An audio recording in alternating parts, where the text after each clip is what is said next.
Switzerland persecuted presumed witches longer than any other country in Europe.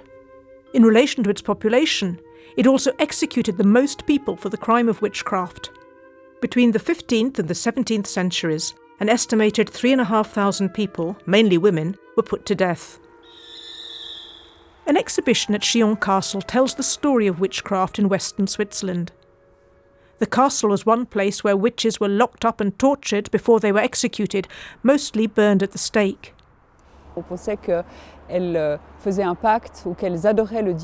People believed that witches made pacts with the devil, giving them special powers, and that they didn't act alone, but in groups or covens, worshipping the devil at the so-called witches' Sabbath. People had lively imaginations regarding what happened at the Sabbath, that children were eaten, unnatural sexual acts took place and spells were cast.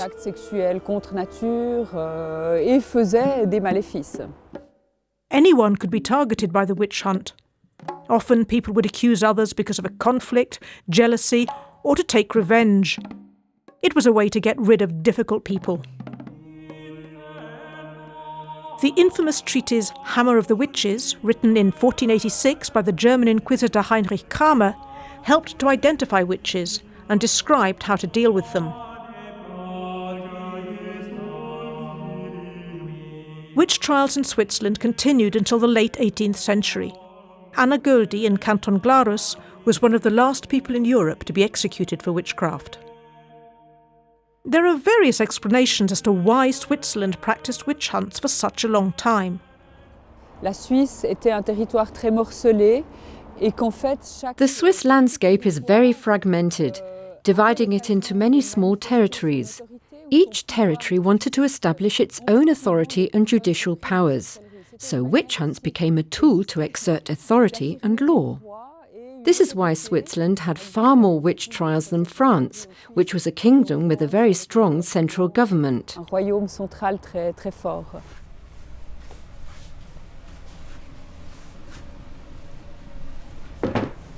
Witch trials in Switzerland began in the early 15th century, when the Inquisition persecuted the Waldensians in Fribourg, a late medieval Christian sect denying the existence of purgatory.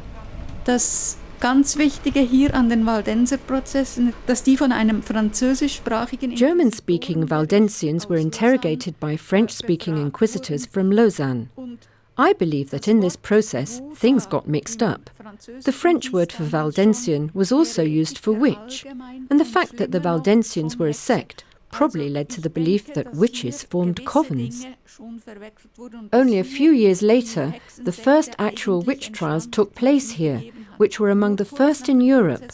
Those trials were no longer led by Inquisition courts, but by the city fathers. Believing that witches formed covens, interrogators used torture to find out names of other witches. Under the circumstances, people would confess to whatever the torturers wanted to hear and provided further names.